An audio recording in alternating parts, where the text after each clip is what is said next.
Welcome to the SelfActualize Podcast, where we explore the journeys, insights, and breakthroughs that lead to personal growth and success. I'm your host, Anmol, and today we've got another sales leadership role play with our executive coach, Bonnie Petrich. This time, I'm playing the role of a newly promoted sales manager, trying to figure out how to lead my former peers, balance coaching with forecasting, and actually adding value beyond just asking for numbers. Bonnie helps me break down what it really takes to transition from rep to leader, run effective one-on-ones, and build credibility with my team. All right, let's get into it. All right. Well, I'm glad we could find this little corner with this incredible view. Yeah, it's good to see you. Yeah, spend some time, and I'm here to help. So what do you want to talk about today? How can I help you? Yeah, well, I'm glad we're sitting down because I could really use your help. So two things. First of all, I've got some exciting news. Okay. But I've also got a problem. All right. Okay. Let's start with good first. Let's start with the exciting news. Since we last talked, I've actually been promoted. Oh, congratulations. Yeah. That's So great. you know my manager, obviously. So he's moving on. He's taking a different role at another company. Exciting role for him. So I was able to move in and take his place. So the team that I was on, it was a little bit of a surprise, but now I'm leading the team. I'm the sales manager. Oh, congratulations. So yeah, it's a big promotion. I'm pretty excited about it. Kind of, it kind of came out of left field a little bit, but I'm super excited, and this is going to be a huge opportunity. So that's the exciting news.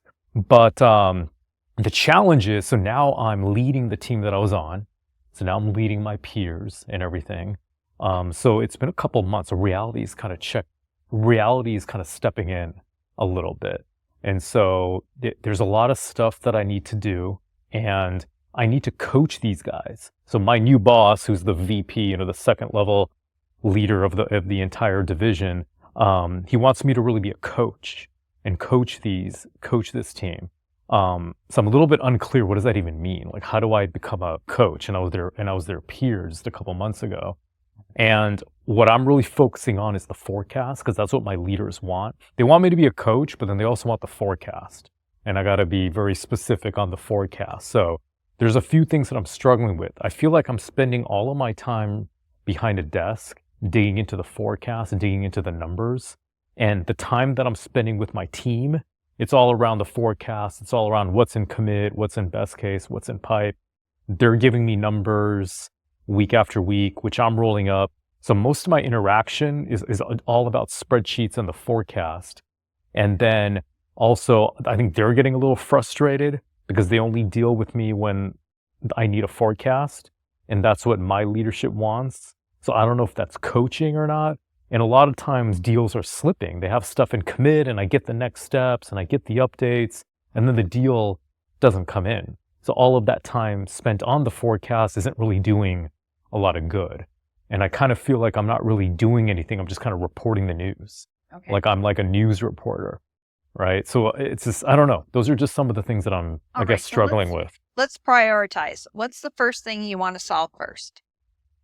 What's the most important thing I need help with? So I guess there's two things. There's getting accurate forecasts and getting better at inspecting those deals. And then B, it's how do I become a good coach? Like, how am I helping these people, my team, become better sales people? All right. And what does that even mean? What does it even mean to be a good coach? I'm kind of struggling with that. All right. So let's go backwards and start there. Has there been a coach in your life that you really can remember that has made a big influence in your life? Like in your personal life? Sales? No, anytime. In anything growing up. Not so much in sales, but on a personal level, like I've gone after some fitness stuff and some sports related stuff, and I have really good coaches. And what made them so good?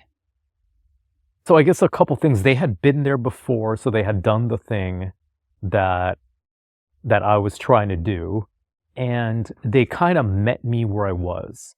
So they understood what level I was at. They met me at that level and then pulled me up to improve step by step.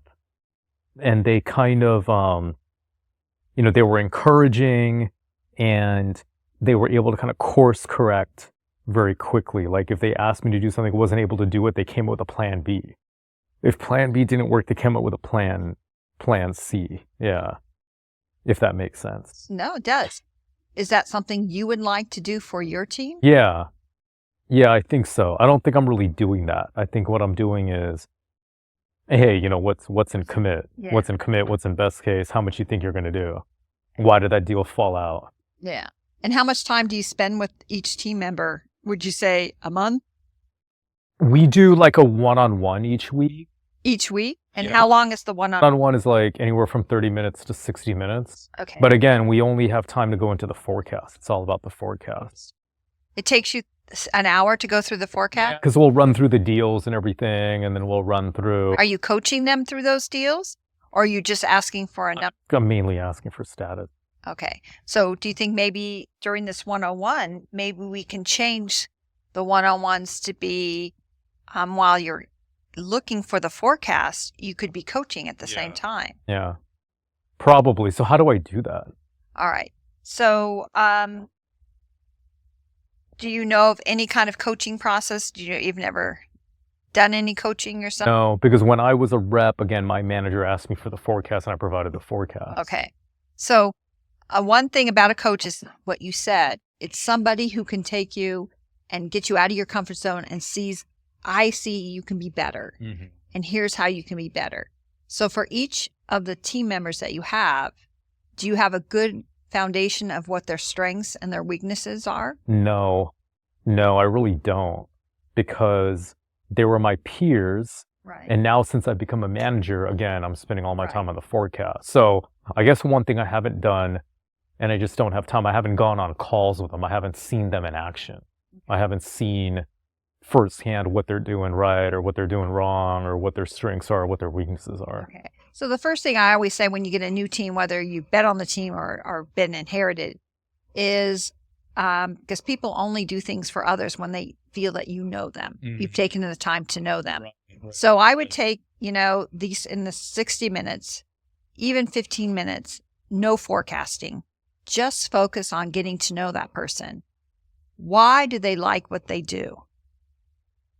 Why are they here in this company? Get an understanding. What do they like best about the job? What they don't like about the job? Because what I found is that people want to improve on things they like to do versus things they don't do. Now, obviously, if they're not doing the things that they're hired to do, we got to switch that. Yeah.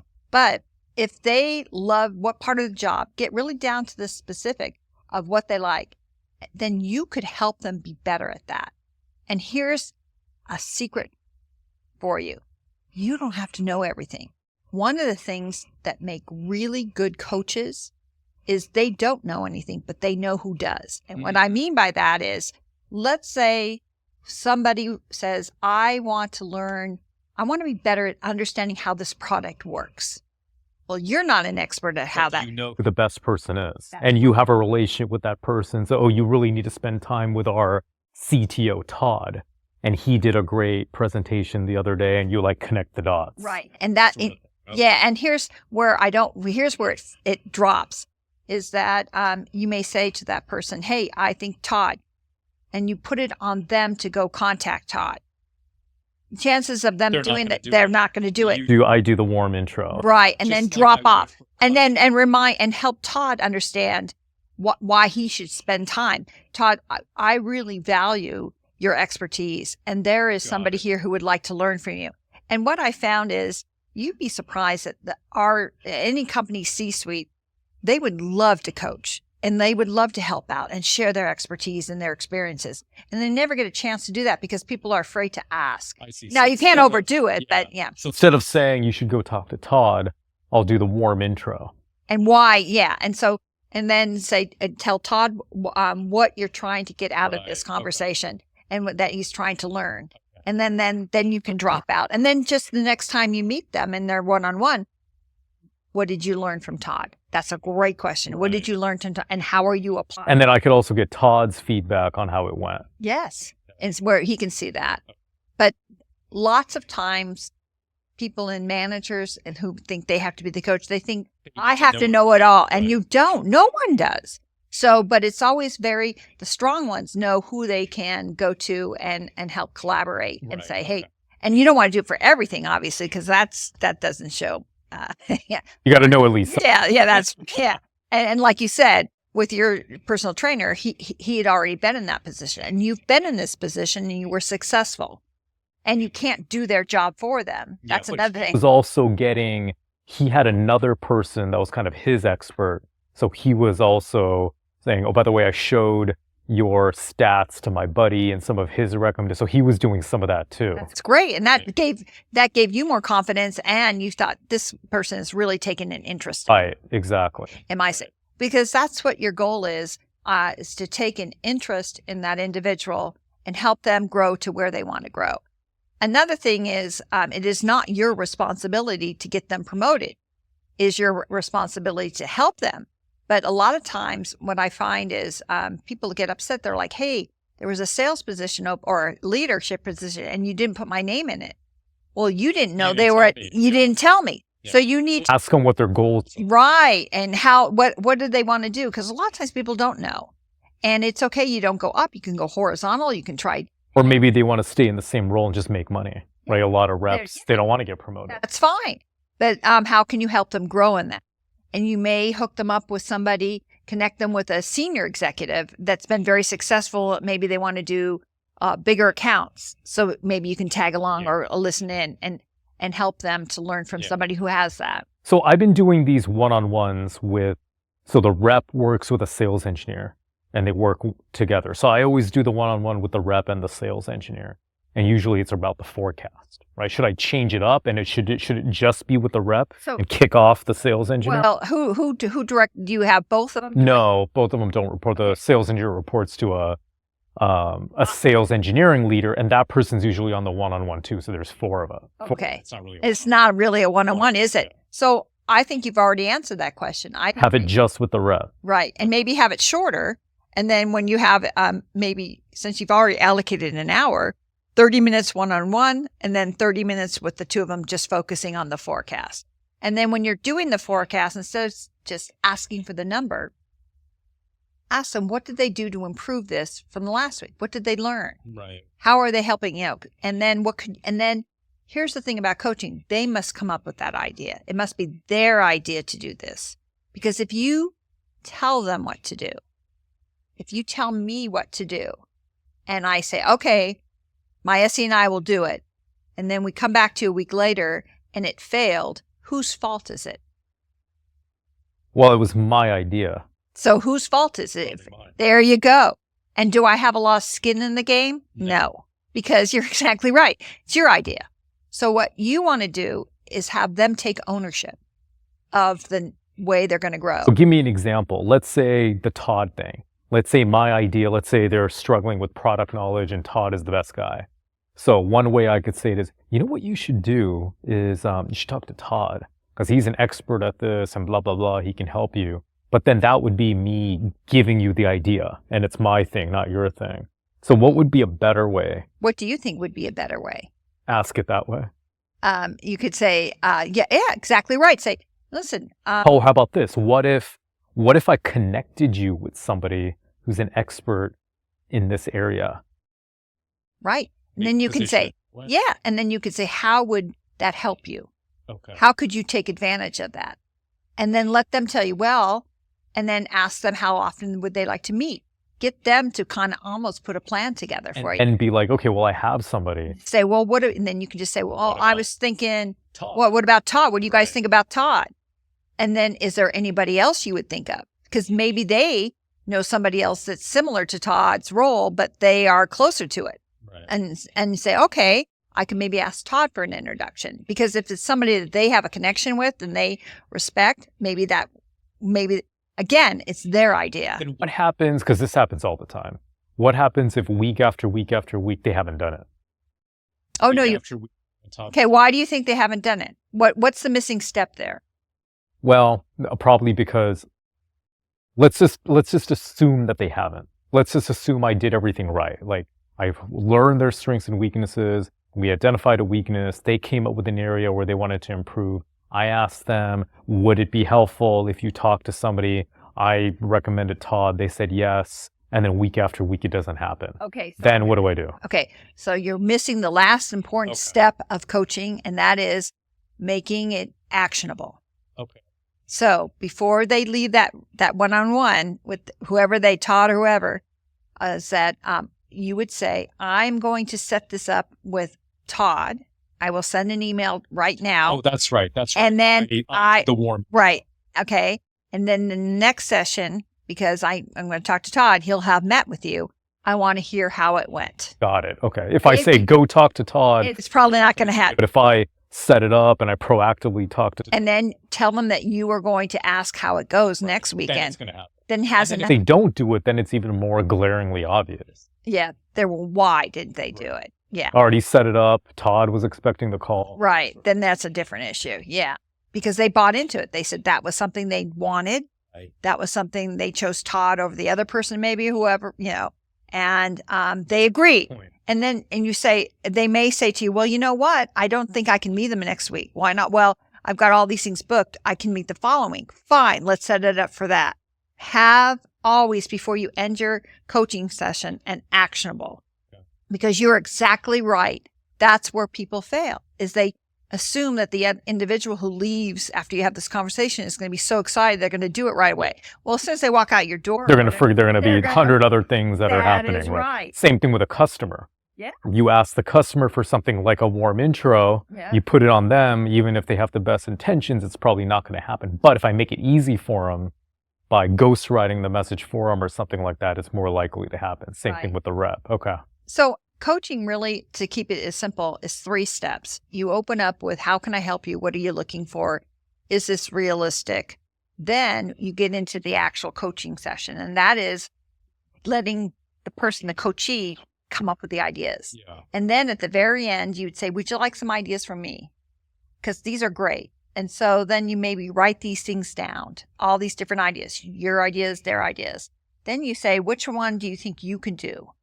Because they have to be motivated for it. So they say, I would like to do number 1. I think I can do that next week. Fantastic. Now you have, so you think you can do that item by next week. Okay, great. There's an actionable date. What's the next thing you think you can do? Well, out of this list, I think I can do this. Oh, great. That's number 2. And when do you think that? So now at the end, you say, okay, so what I understand is, Bonnie, you're going to do this by this date, this by this date, and we're going to check in next week. And then you check in with them. How's it? You're on target for that? You might see them in the middle week. You're still on target? Any obstacles in your way that I can help with? Okay. So you open, then you do the coaching session, and then you have the actionable close. Got it. That where you can have something that they're held accountable. And the key thing with coaching is that really they should do most of the talking. Too many times. So in the one-on-ones, they should be doing most of the talk. Yeah, because it has to come from them. And you are just providing, and you need to ask permission. Because otherwise what happens, we are become tellers instead of, listeners. We tell you what to do.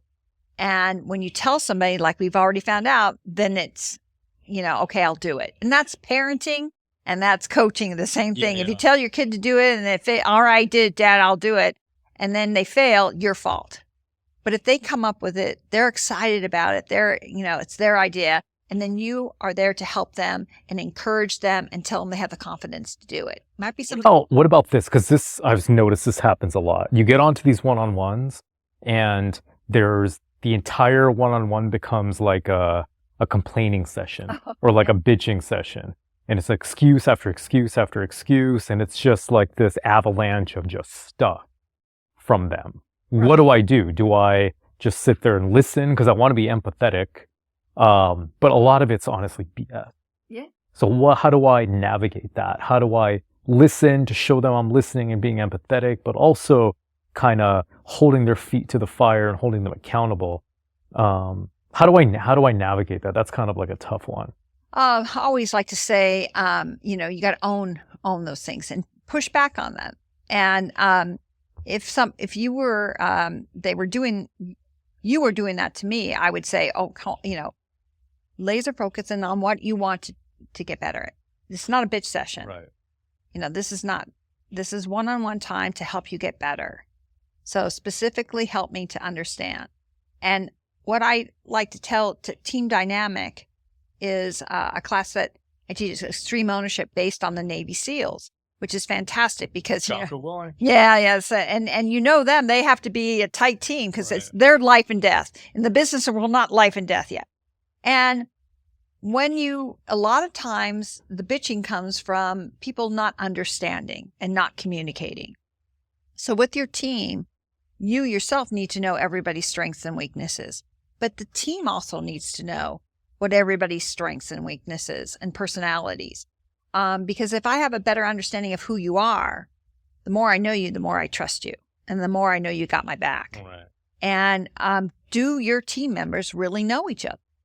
And you might want to spend some time just having everybody get to know each other. Do you know how many children somebody has? Do you know what their interests are? It is so important that you do. I've had so many managers that have never asked me that. And how did that make you feel? Not good. No, it doesn't make anybody feel. Right, exactly. But the more you're interested. And then the other thing is, if somebody says, you know what, I am so tired of, I had an example of an engineer and a sales rep who just were bickering at each other. And the manager goes, I don't know what to do. What can we do? And I said, well, have you brought them together? Yeah, but it doesn't work because I'm in the room. And I said, no. Have you brought them two together alone and just had where they can get to know each other? So he set up where they had to meet for lunch. And the rule was they could not talk about work. All right. And that was the thing. And it really helped change it because they understood that one person's personality was this way and another personality was this way. And so they both understood, oh, it's not that you're mad at me. That's just the way you like to communicate. And they were all assuming you're saying that, or you're putting that in email, you're making me mad. But that's just the way that person is. Right. And so by getting to know the person, not talking about business, it changed the dynamic of that working relationship. And you're thinking, well, my gosh, they're adults. Couldn't they do that on their own? But in today's world, we're so fast paced. Just like you said, your manager doesn't have any time to get to know you because you're just moving. What are the forecasts? What are the numbers? And people need to be treated as important, valuable assets and to get to know them. So to be a really good leader, take that time in your team meetings and just get everybody to know. Say, hey, this week, let's just go around. What's the best thing you did over the weekend? No work. Just getting to know. Wow, I didn't know that person did that. Right. I didn't know they were into cycling. I didn't know they hiked that mountain, whatever. And then remember that. And if somebody says, I'm going to do this event next weekend, then the following thing, how did it go? Right. Because that shows that you what? You care. There you. And what do people want? That's what they want. Yeah. So if I do the one-on-one, right now I'm doing the one-on-ones with the rep and the SC and the SC manager, and it's all around the forecast. So your recommendation is, let's say that's a 60-minute meeting. Do the first 30 minutes just me and the rep, and then the second 30 minutes then the SC and the SC manager can dial in, and that's forecast. And then you can focus just on that. And then, and again, when you're doing the forecasting, ask what they did better. What did they learn? So that you're coaching even during those forecasting instead of just getting that frustrated. I'm just fighting for numbers. That gets old for everybody. Yeah. And lots of times, I always say in team meetings, I love it, is to build a learning culture where it's important that every day you learn something, even that open mind. Ask them, hey, we're going to go around, teach brevity. You got 2 minutes. What did you learn last week that the rest of us can take advantage of? And you're doing two things. You're teaching them to speak in brevity, but you're also teaching them to go and focus in on what's important to my group. My group could care about this. Yeah. And if they didn't learn anything in a week to help the team, what does that tell you? What are they doing? And it's another great way to get to know somebody. Because then I learned, wow, you know what? That person's really into that. They're an expert. So if I'm stuck, I could call that person. Exactly. And I had no idea that they could help me. Become that better connector that we talked about at the beginning. What about this? What about if, let's say I have to give someone negative feedback or whatever, constructive feedback? What I found is just very, very few people take feedback well. I mean, 99% of the time, 9 times out of the 10, they get defensive, they push back. Right. Think about this as I'm holding a glass. And if you are giving feedback, what I don't want to do is you, the person's giving the feedback, don't keep pouring. And you start first, pouring. And then I tell you all the feedback and then, okay, now you tell me, how do you do? Well, you may have told me things that I might have felt really good about. And then I hear all this negative feedback and yeah, I'm fine. I'm good. What best feedback is always let the coachee start first. Let them empty the glass. It tells you as a coach, okay, this person thinks they did really, really well and they didn't do really well. So I've got to coach to that. Or this person, you get a lot of insight by listening to them go first. And always make sure they start with the positive. We as humans always want to start with what we did wrong first. And that is a bad thing. Everybody has something good to say first. Start with that. And then what would you do to do differently? What would you change? That type of thing. And then they empty the glass first. And then you say, here's how I saw it. Yeah. And here's what. And again, when you're talking, you want to make sure you start with the positive. Here's what you did really well. I was so impressed by that. And you've really grown. But here's an area I think we need to work on. And it's a we, not you. Okay. It's a we. Okay. So that way you're not doing the finger pointing. It's we. So let's spend the next 5 minutes talking about ways we can work on that area. You start first and get them to brainstorm first. Then once they've said all their things, would you like some ideas from me? Yeah. Okay, great. Out of all these ideas, again, now you're back in that coaching. What would you like to do first? What can you do? And put an actionable then. So the key thing to remember for good feedback is always let the coachee empty the glass first. Because the minute you go first, even if he said positive and negatives, they're going to hear all that. And then you may have changed and let them open for that glass. And then also, I think positive feedback, it's good to do that in writing and publicly. And then negative feedback or constructive feedback always one-on-one and in person or over a phone call, never over an email or anything like that. No. Or I've made that mistake. Yeah. No. Always keep that stuff inside. Yeah. Because, anything in writing will always come back. Yeah. And then I think another best practice is, and I did this when I was a rep, always debrief right after a call. You get off of a sales call. Let's say I did it with the sales engineer, immediately call them and debrief. Or if I'm doing a ride along with a rep, a joint call with a rep, let's immediately debrief. Right. And make sure that they add that into their meeting time. Yes. Because that's where they fail is they think, oh, well, I can do that at the end of the day. Yeah. But you forget. It's not as impactful. You've had 5 or 6 other meetings. Right. So tell them now when you, and they should do it themselves. After every meeting, add 10 minutes of, if my meeting went from 9 to 9:30, don't have a meeting from 9:30 to 10, back to back. Give yourself a 15-minute buffer so that you can debrief, write your notes, take your time to do that, and then you're ready for the next one. Because people forget you do your own scheduling. Yeah. When I have back-to-back meetings. Well, whose fault is that? You're the one that's Exactly. Well, don't do that because that's exhausting anyway, and that's not productive. That's right. So maybe that's something you can coach to is have 1-hour breaks in between these meetings. Yeah, and do debrief. What did you take the notes, the follow up, so you don't forget. If I promise it, what action after every meeting did you give your customer to do? Because if you don't give them anything to do, then that you're not moving that process. So these are things that you can do that made you successful that you can help them. Another thing I wanted to chat with you about is team meetings. Okay, so I'll do a team meeting every other week, like every other Friday. And I'll spend a lot of time on these team meetings. So what I like to do is introduce my people to experts within the company. So I'll find some sort of expert, like a CTO or somebody who's an expert in a certain area. They'll come on and they'll do like a training or like a coaching so that hopefully my people will learn, but then they'll also know, okay, now here's an expert I can go talk to. Like I can bring this person into my accounts. So it kind of does both things. But I kind of feel like a lot of times those meetings kind of miss. Like I don't even know if my people are paying attention. Right. Sometimes they are, or it's the same 2 people that are asking questions, or I don't know if they're really listening or if they're checked out or if the content makes sense to them or not, right? I just don't know if they're hitting the mark or not. So I always tell managers, why take all that responsibility on yourself? How many people are you managing right now? 8.